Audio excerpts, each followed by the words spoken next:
meron palang camera, tapos strict pala sila there. So, nahuli pa ako. And mind you, it's like, Para sa'yo talaga. if I'm not mistaken, 600 spend. dirhams yun. So, yun na yun. And nagpapalpitate na ako. Oo, kasi wala pa school. Wala mga bata, mahuhuli na.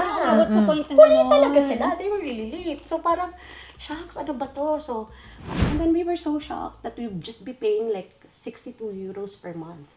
For the... Semi-private. Semi-private yun, ah. Pull up a chair. Drinks for... Let's talk. Yes. Yes!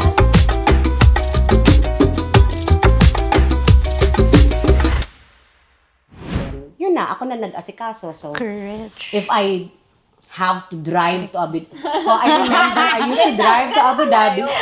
It's like an hour and a half. Oh my God, tas highway dun, di ba? Highway siya. Oh my God, so gano'n siya Nahuli kala. pa ako, Diyos ko Lord, if I remember correctly, my first time. Pa Fast kasi and nga, Furious. Bawal, hindi GPS eh. So I was holding my phone kasi syempre, di ba, nung nagdadrive. Turn right, mga ganyan.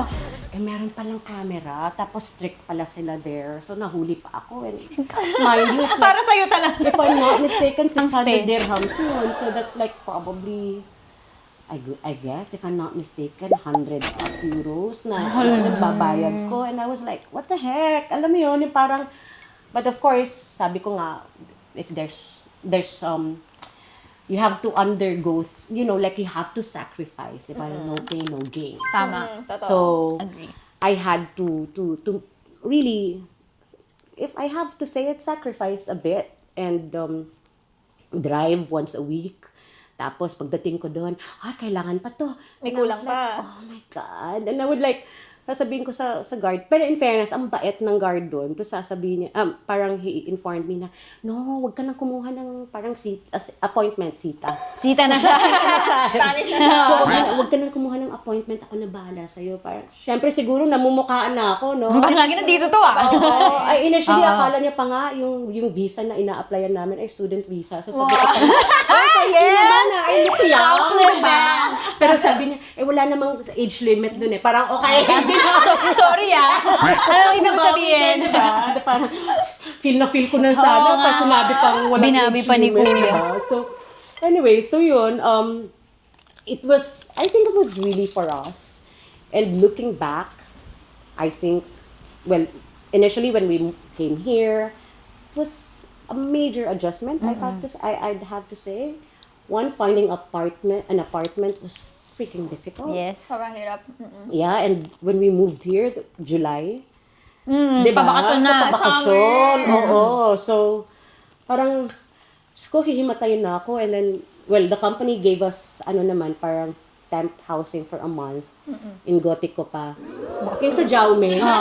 Yung, Oh my God. Palaya. Ang daming turista. Oo, yung katabi ng City Hall, girl. Diyos ko, anong Jaume. Gusto nyo na Spain? O, ayan. Oo, ayan. Gusto mo, diba? O, eto. Tapos, hindi ako makakatulog kasi pag may mga lasing, Naririnig nagsisigaw. nyo. Oh my God. Naririnig ko siya lahat. Tapos pag may parade, andun pala sa City Hall. Hirap ka Pag pa naman may- matulog. Ano yung mga welga doon pala sa City Hall. Andun lahat, I swear. May nakita na akong higante. Ano yun?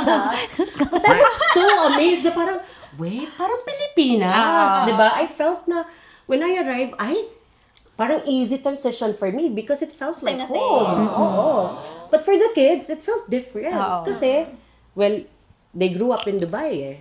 So not having a car, that was one hurdle. Big adjustment. Although, in fairness to these two naman, I never heard of any complaint. Like when we were looking for an apartment, syempre nag-work si RV. So the burden was on me again, 'di ba? Na maghanap ng apartment or pag may kailangan Ikaw pumupunta. pupuntahan to check the apartment. So ako yon and the kids. And alam, ang dami naming mga bloopers, yung nawawala sa metro. Syempre kasi first time namin mag-metro. I mean kasi we tried in Dubai but it's not as parang not as parang Mas makar sa Dubai. syempre yeah because one pag may car ka it's very convenient eh. And cars in Dubai are not expensive. Plus gas pa is not expensive. True. So if you think about it, ba't pa ako Baka magko-commute. Oo, and taxi is really expensive, which is So, kailangan weird, mag-drive diba? talaga. So, kung gusto mo talaga makatipid, edi you Magkakotse have to learn to ka. drive. Pero wait, curious ako. So, yung timeline lang, di ba, July kayo nag-relocate dito. And then, paano yung logistics noon when it comes sa school ng kids pala? Did you have to consider... Yung Diyos ko, timing and Lord, all. That's another challenge. So, when we moved here, I was already, parang prior to that, nagre-research na ako. So, the thing is, in Dubai, which is one good thing about, working and living in Dubai, RV's company sponsored the kids. I mean, they pay for the kids. private school. Oh my God. And, well, education in Dubai is freaking expensive too. Ang laki nung nilet go nyo pala talaga. It was really, I think more than half. More than half talaga. Because I had to give up working. And then, plus the perks. Because RV used to work for Dubai airports. So imagine the perks. So, and the salary, I'd have to say. So, that's tax-free. So when we get our, like say for example, you get offered the job, whatever it's in your contract, Yun na yun. Wala kang, Walang gross at net. magkano yung yung tax? Wala. So whatever is there, tapos may pa-free flight allowance pa going to your home country. Oh, shit. Shucks, ang Ang laki na sarap. nun. So that's part of the UAE labor law, which is every 2 years. But mostly kasi, of course, companies, kasi nga, they try to, entice the best employees. So, ang most companies would offer every year. Meron kang flight allowance to your home country. Oh my And God. then, The entire family? depends sa company. Company and sa rank mo rin, yung level mo. So, si RV and ako, meron kami before. So, parang, kumbaga, doble. Imagine mo yung nilet go namin. Yung kay RV pa was business class. Oh my God. Bakit? Okay. So, if we don't want to use it, like say, for example, sa Philippines, pwede nilang i-offer like cash. Pwede mo kunin siya as cash. Oh my God. Ang laki nga. So, and then they pay for the kids' school, which is a huge amount, actually. And when we were there, naghanap talaga ako ng like the best school. Kasi hindi ko naman siya Covered naman mapipera eh. eh. Diba? I mean, whatever is yung extra doon, hindi ko naman makukuha. So, ano mo na sa... Customize ko na siya, diba? Oo, So, school. I found an IB curriculum. And diba, mahalang Oo. IB. So, naka-IB yung mga bata. So, it was really a major, major change for them and for us, actually. I think mostly for them, especially for them. Because when we moved here, sabi ko talaga sa kids, well, kung gusto nyo talaga mag-private, pwede naman, pero mahirap tayo. I mean, talagang walang ganito, walang kain sa labas, yung mga ganon. So, a lot that we have to give up a lot. Tapos, I have to find work pa right away. And kung anong work yun, alam mo yung I take whatever, Kukunin mo diba? na. Oo, kasi nga, you guys were, study in a private school. Thing is, in fairness to my kids too, alam mo yung very, very, I think, open-minded sila na sinabi talaga nila, no, mom, like, parang, if ganyan ang mangyayari that dad will be paying for tax, there's no point na magpa-private kami. So, dapat ma-enjoy natin whatever dad is paying for. Yeah. Smart. So, as a compromise, semi-private ang pinili namin, which is called concertado. Yun pa yun. So, when we moved here was, July. So, syempre ako, parang sitting pretty, akala ko, ganun lang ka-easy mag-apply ng school. Hindi pala. Oh my God, iba pala. Stressful din yung paghahanap. Super stressful because, one, we don't speak the language. Okay. So, when we visit, kasi dito pala, because it's governed by the government nga, part of it is like funded by the government. So, kailangan mo palang pumunta sa what they call consortium, which is like their Department of Education kung sa Pilipinas pa. When you go there, i-interviewin ang mga bata, and then after pag-interview, i-assess nila kung anong level, kasi hodang anong age yan. Although when they saw naman na, it's okay, parang, of course, IB nga yung both kids, parang, yeah, pwede Okay na to, na. parang ganito. Kahit hindi pa sila nag-Spanish nitong time na to. Wala pa talaga. I mean, si Sab, a little bit, because nag-prepare siya. But, as in zero. So, when we were there, kaya siya medyo madugo for us, because, pagpasok mo pa lang sa consortium, walang nag-i-English.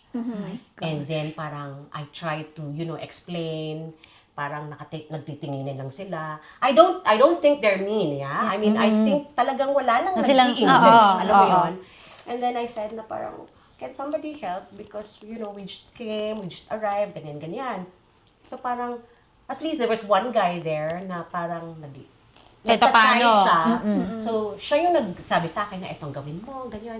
So, hindi, ako na magbubook sa'yo. May magaling pa siya. So, parang hindi ka na mahirapan. So, he booked us for like yung assessment and interview with the kids.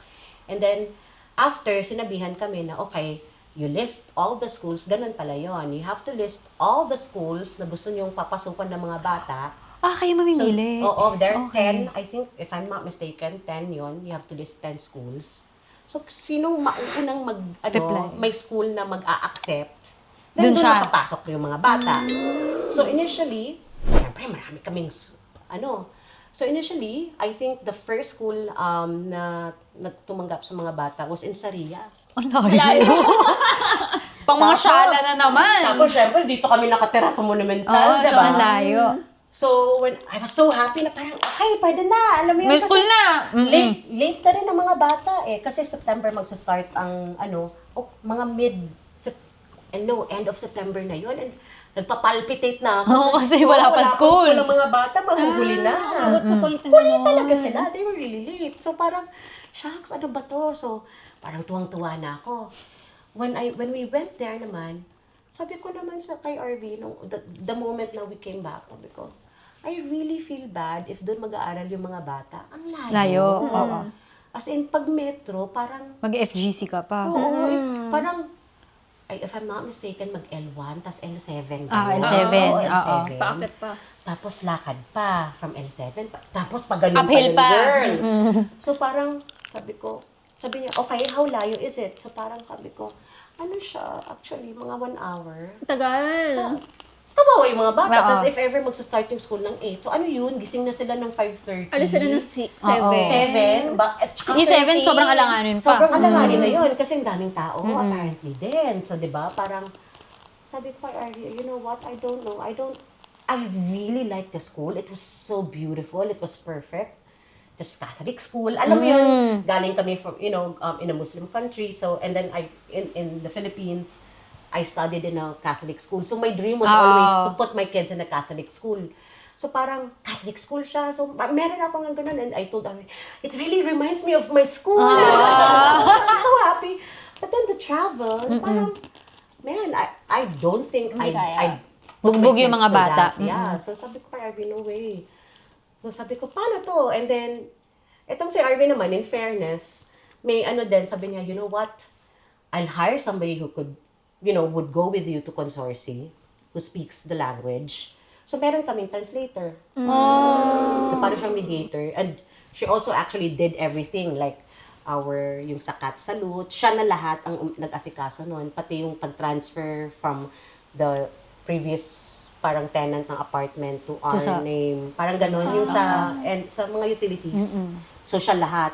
And then, so sabi ni RV, kailangan yan, kasi ayoko na talaga, I was really stressed. So, sabi niya, sige, for an additional fee, sasamahan kita. So, we had to go back, and I told them, they were already accepted, but kami yung aatras, because it's really far. And then, may nakita si Sab while we were walking along Rambla, Catalunya. I think she was already eyeing that school. Gusto niya. Alam na niya pala. Papalitan natin yung listahan. Nung pumunta kami, so parang we chose that school na. And we thought expensive siya. Hindi pala. Magiging expensive pala siya if you buy their parang meal. Meal? So para, di ba, whole day sila sa school. So if you buy the meal like for 1 month, parang may subscription ka, parang you have to pay an additional of, parang if I'm not mistaken, mga 100 plus euros. And then 2 kids. And then I asked the kids, okay, 2 hours naman ang lunch break nyo. Do you wanna just come back? Pwede. Oo. Pwede lumabas ng school. Oo, pwede silang lumabas nice. ng school. So, Pero pwede rin sila magbaon ng topper. no, bawal girl. Kaya. So, lahat ng food will be provided by the school with an extra fee or Uwi ka. Uwi ka. Okay. Labas ka. Siyempre, hindi naman ganun sa atin, di ba? Yun nga. Kasi sa atin, parang lumabas. Bawal lumabas. Magbabaon ka. Oh, Oo. parang ganun. Sa kanila, no. Like, whatever they serve. Pero pinatry ko rin yung kids. Okay, try. Baka you will Baka gusto nyo, like oo. yung foods. Hindi nila type. Siyempre kasi, di Iba. ba? I mean, Iba iba yung yung luto palette. ba? Iba din yung palette ng... Iba yung luto ni Diba, mga Mommy. Pinoy. Yes! Yung luto ni Mommy. Siyempre, ang gusto, rice. Rice is life. Oo. So, syempre, parang we decided, na okay, uwi na. And then we were so shocked that we'd just be paying like 62 euros per month. For the... Semi-private. Semi-private yun, ah. Wait, yung 62, ano yun? Kung di ba parang sabi mo half, or may part na sagot ng government, ano yung 60 euros na lang Parang remaining? kami yung sa amin. So, Talaga? yun lang ang babayaran namin, 62. So, Pero yung mga books and all, hindi. I mean, kami lang bibili din. Okay. But, meron din, parang may paayuda din ng government. So, si Ari gets, if I'm not mistaken, 120 or 160 euros. Allowance. Para siyang voucher that you could use to buy, bahala ka. Paano nagkakaroon ng ganun?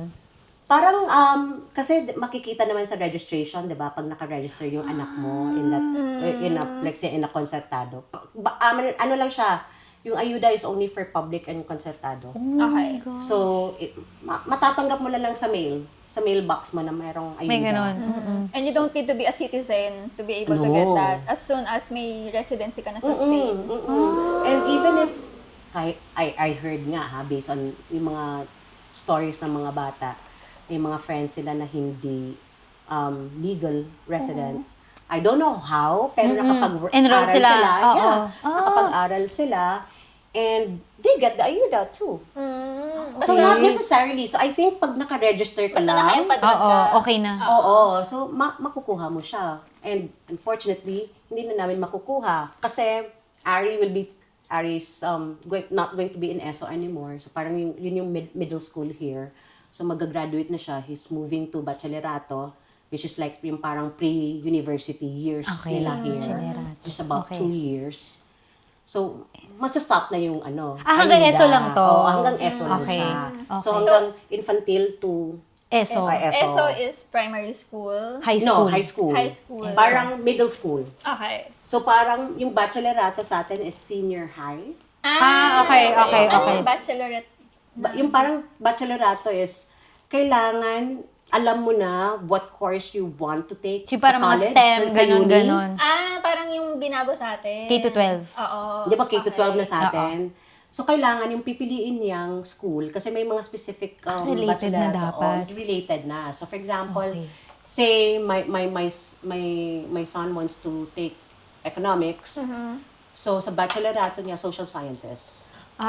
Okay. So, kung gusto mo naman siguro ng IT, then of course, iba yung Okay. i-take mo. So, may ganun sila here. So, very different. Academia is also very different. Like in Dubai, I'd say medyo mas lax.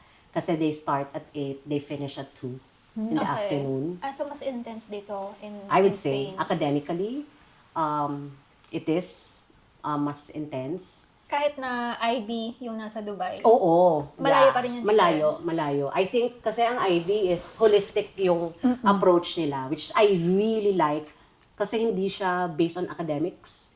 So kung saan nag-excel yung anak mo, doon nila i-hone yung skills ng bata, which I really, really like. Yun lang, madugo lang siya talaga. I mean, it's very expensive.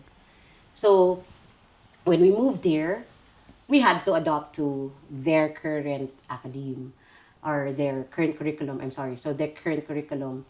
So, yun, very academic. They would start at 8, they would finish at 5:30. Parang Parang Pinas. Ano comments naman nila? Yung, based on their, Well, ano yung mga experience nila? One, the only difference siguro is lunch break is 2 hours.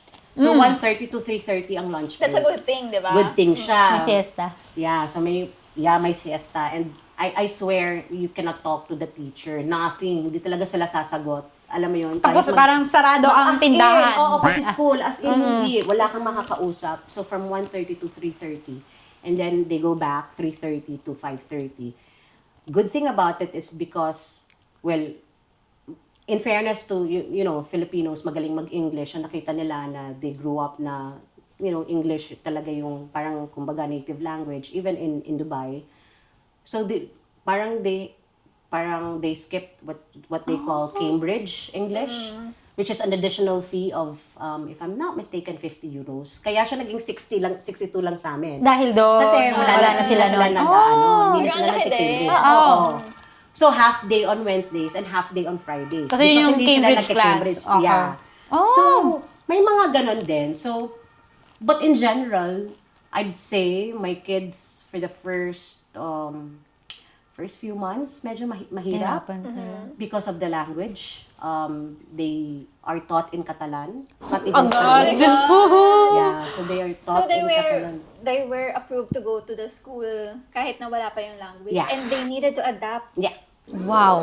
But the beauty also is that there were parang they call it tutors. So meron silang tutors na parang nakaset talaga na okay, these are expats, expat kids. Ah, okay. So this specific kids, meron silang for beginners lang na Catalan. Parang may parang specific may language class. Okay. Catalan and Spanish. Shucks. But imagine on your first day Catalan. So Grabe. so that was I think the major hurdle, and I saw really the struggle of the kids, and I Grabe. sobrang bilib Nakakabilib because talaga.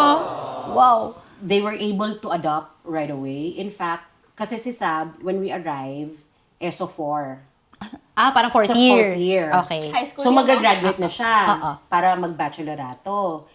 And then, parang sinabihan talaga siya, when we enrolled, sinabihan siya talaga ng directress na parang, you know what, you have to be really fluent in Catalan because when you go to Oh my God. bachelorato, What a pressure. that's a very important factor. So parang I think they were very honest and upfront naman with the kids. So I asked the kids, are you gonna take the challenge? And I guess Tinake nila. Parang kami din, Positively. competitive lang. So, Can you take they, the challenge? they took the challenge, and I'm amazed because when Sab was actually interviewed for her bachelorato ng directress ng school, Fluent Catalan. she was like, how long have you learned the language? Parang, technically for Sab, it's just like 9 months. Not even 1 year. Oo. Kasi late na kami nag-start. And that's Oo. Catalan. Catalan, Catalan, yeah. Spanish. So they were speaking in Catalan during the interview. Ako doon nakaupo lang. Oh, nandun ka! Oh my God. Kasi kailangan Stage ng mom. parent, di ba? Kailangan daw andun yung one of the parents. So, sino pa ba ang pupunta? Girl, Hindi ako lang ikaw, naman. representative. So, ako doon, tapos nakatingin lang ako sa my phone. Buti walang tanong sa'yo. Ha? Buti walang tanong sa'yo. Wala naman kasi sinabi ni Sam, she doesn't speak. I'm like, Huwag yung pansinin yung mami ko, dyan she nangyari. doesn't speak, di ba? Yung parang she doesn't speak Catalan. She even doesn't speak Spanish pa. Parang she's learning. So she understands a bit on poco, Oo. pero, like, yun, kahit ngayon, Diyos ko, hirap pa rin ako mahirap naman magsalita talaga. in Spanish because I'm very, how do you call this? Very, timid. Kasi nahihiya ako Same. na wrong grammar, wrong accent. And alam mo Spanish yun? and Catalan will be like your 4th or 5th language na. So, Technically. hindi naman ganun Oo. kadali. Yeah, technically. So, for the kids to learn it, I guess, sa mga bata, madali. Mas madali. naman talaga. But for them, I guess, wala silang choice. Oo. Like, their friends don't speak the language, like English. They do have friends who speak English, Pero konting. pero talagang Spanish talaga. And when I hear them, parang, whoa. I'm really amazed. Oh my like, gosh. this is freaking awesome, like, thank God we made this decision because I think it really was for everyone's, development. It made us better people, I'd say. We lived a better quality of life, I'd say. I mean, no, ayokong sabihin na Dubai is not nice. It was. It was amazing, I'd have to You say. have everything in Dubai. Like at the palm of your hand, you can actually get anything if you just really work hard, like. But you're boxed. Like you will never grow. Was there a time that you and your family had a conversation na I wish or we wish we are still in Dubai? No, I mean when we moved here, mga first few months, we asked them, "Are you happier here or are you happier in Dubai? That was really the main concern. Eh. Mhm. And no, here. Talagang dito. Yeah, and then for Ari, I'm like, Ari, kasi I knew na siya yung medyo Mas mahirap. alangan. I mean, alanganin in terms of like, he really didn't want to leave Dubai. I knew it. And he even told me now na parang, did you know na I never wanted to leave Dubai? And I said, yes. Sabi niya, how do you know? Kaya ganun siya. Na parang sabi ko sa kanya, kilala naman kita eh. I know how you would react. I know how you also decide. And in all fairness to the kids, they would always think of, kami together. So, for Ari, kung saan kayo, that's where I go. That's always his thinking. So, when I asked Ari, he said, actually, I'm actually happier here also. And I said, why? And I said, because we grew up. Wala, I mean, they were forced to be, to mature. Like, siguro, nang mabilisan. Sinama ka ba naman ba? Oo, tsaka when we moved here, I swear, hindi marunong mag-cross ng street.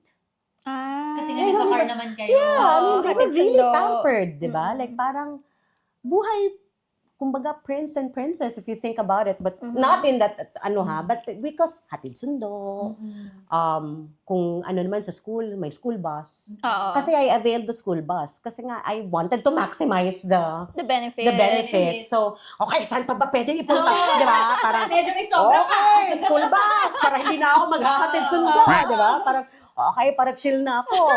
So, naka-school bus sila. So, they were really, really pampered, if you think about it. And then, we also had a nanny in Dubai. That was a privilege, actually. So, when we were in Dubai, and when RV was offered the job, one of the, talaga is, we could actually help you get a nanny's visa. So, you could bring a nanny. Oh, So we wow. brought a nanny from the Philippines. Imagine mo yun. So, like, they grew up na there was help. And it was convenient for them. But when we moved here, kami lang. Kami apat lang talaga. And you I don't mean, know anyone when we you didn't moved know here in anybody Barcelona. here. So there was, nakalaan yun. The cards were on the table actually when we told them, okay, are you willing to go to Spain? But walang car, walang help, walang ganyan. And then it's just the four of us and you guys have to help me, di ba? So parang, yeah, we want to do it. So we decided, we moved, and thankfully we all adjusted. And initially, I think ako yung pinakamahirap ata nag-adjust, to be honest. Okay. Because I'm an extrovert and with my previous job, I mean, I'm nasa HR kasi ako. So, I know everybody. Alam mo yun. Kung nasa party pa ako yung, yung mga ganyan. So, yung magsa-start ng Ganun dance ako. floor. Oo. So, and I didn't know anybody here. Diba? So, imagine I moved here, wala akong kakilala. Nothing. And RV is very introvert, no? Introvert siya na, and then he had friends. All of a sudden, he had friends. Diba? Kasi sa work. Like, ay, si ganito. And I'm like, what the fuck? I don't know anybody. So that was actually my major struggle. And I had a lot of like good friends in Dubai. But I was also not happy na. So when we decided to move, I was like, you know what? Heck, I don't care if I don't have friends. And, ako yung mag-a-adjust. So, I found ways. So, kung medyo nabobore na ang lola mo, kasi lahat sila ay wala sa bahay. At tapos na ako, kasi maliit lang naman ang bahay, di ba? Ang liit ng bahay para linisin, girl. Ang dami mong time. Di ba? Ang dami kong time. Tapos na ako magluto and all. Okay, nagawa ko na lahat, ha? O, so, sometimes magwo-walking ako, I go out on my own. Tapos bigla na lang magte-text si RB. What the heck, where are you? Kasi syempre nasa meeting siya Nasa meeting siya, magpapaalam pa ba ako? Eh di lalabas na lang ako. So ang dami kong alam tuloy na, uy, may ganun doon, may cafe doon, may ganun. Oo, but I discovered it all on my own. So, but I felt na I was really lonely initially, I'd have to say. So it was, I think, really ako yung pinaka-matagal nakapag-adjust, I'd have to say. Kasi, I just felt na parang, shucks, wala akong friends. I'm so alone. super dami mong Oo, friends na to parang, wala. oo. Tapos, video call ako ng video call sa mga friends ko. You know, like, and they were like, yun ang, ano ko, yung parang, andyan lang naman kayo. Pero, iba Like, iba if you have, like, somebody present. Iba if, like, talaga. yeah, if you also have your own friends, di ba? Na parang, hindi lang friends ni RV. Oo. Na parang, hindi ako nadadrag lagi. Like, with his, may lakad kami. Then, sama ka. Na May parang plus minsan, one. oo, parang, ay, so awkward. Alam mo yun, na parang, minsan may ganun ako na so awkward. Na parang, everybody knows everybody. Tis ako, parang wala. Oo. But then, I guess, he knows na kasi medyo, yun nga, machika. So, parang he felt siguro na, okay, pwede ka naman. Kasi, kaya mo yan. Ganun, diba? Pero, to be honest, hirap ako kasi like, what the heck? Why is he dragging me to all these, the gatherings? Hindi ko naman kilala yung mga tao. But then, eventually, I grew out of it. And then, eventually, also, I, decided, you know what? You always have to find your own happiness. It shouldn't be based on somebody else. So, yun, nahanap ko ang Pilates. Ayan yung favorite natin. Ano pa? Hindi lang Pilates. Nagsasalsa.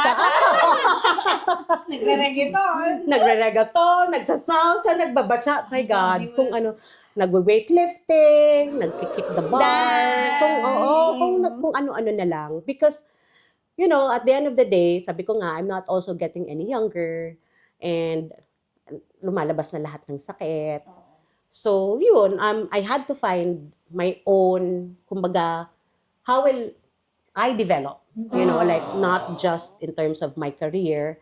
I may not have it now, but doesn't make me less of a person. True. And it was a major sacrifice because I knew I'd have to give up my career. So, parang I never really had the chance to be really freaking hands-on, with the kids, with parang, mas masaya pala ang buhay pag simple. Don't forget to like, share, and subscribe sa Shisha. And Sangria!